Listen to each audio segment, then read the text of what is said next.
Hello, everyone. My name is Winnie. I'm going to talk about motivational leadership and some of the theories that we learned this week in class. I think everyone, regardless of the type of job that you do, you're always motivated by something to keep going, whether it is the people you work with or either your position within the company. I feel like we all have things that we strive for. I know the theory that resonate with me the most was the motivation and need for achievement.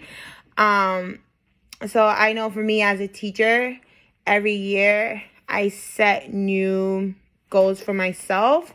So for example, before the pandemic, when I got my reading data back from the reading specialist team, I had a lot of students who were, I want to say, at least 2 grade levels behind, and our school had a goal of that each kid would grow at least 1.5 years in reading. So that goal was something I took very personal to me, because I felt that I needed to figure out different strategies and methods to help kids to read. So what I did was I asked my supervisor at the time if she could send me to different conferences, such as how to teach reading skills, how to set up reading groups, how to better just basically be able to get kids to buy into the concept of reading and be able to teach reading. So I set a personal goal for myself that I would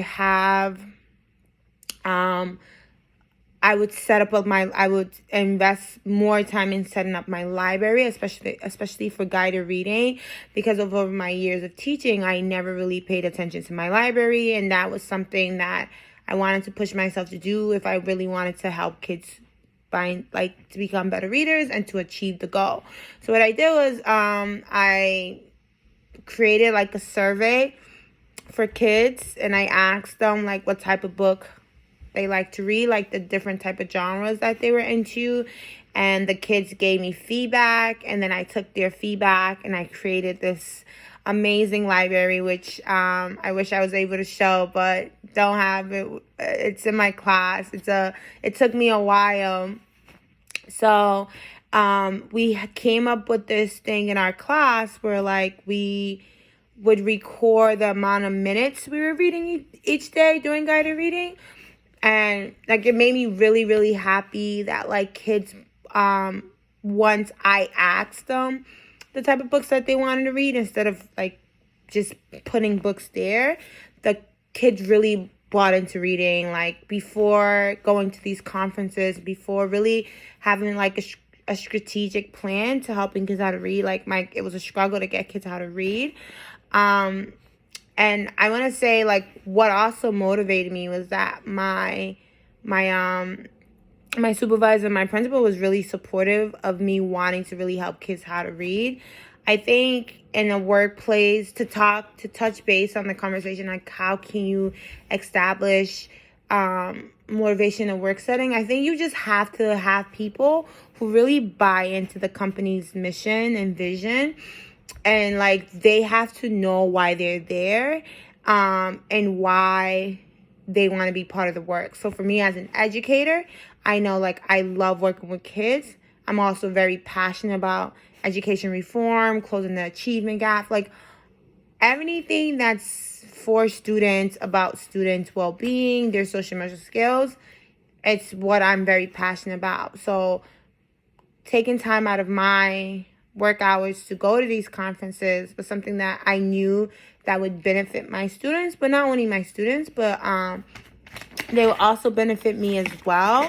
And having a leadership team that believes in you, I think is very important when trying to motivate anyone, because my supervisor, my principal, supported me during the whole process. They were willing to, order books, send me to conferences, just literally go out above their way, because they knew I care. I think that's another thing. Having people who care about the work that they do, because you can show someone you want to motivate them, but at the end of the day, it's like left up to the person.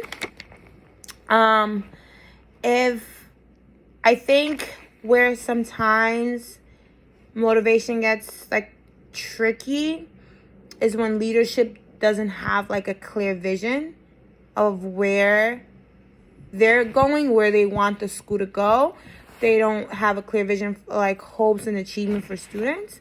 I think that's where the lines get blurry, or like if leadership is not trustworthy, they don't have effective communication. I think those can create some conflicts and people become less motivated.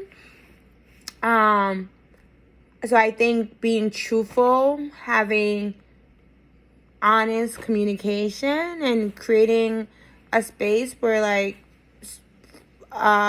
everyone can provide feedback, and knowing that the feedback is not coming from a malice place, but it's coming from a place of good intent. Those are one way I think that can help.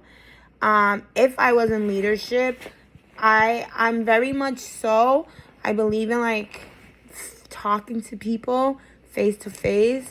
I would want to get to know the people that are working for me.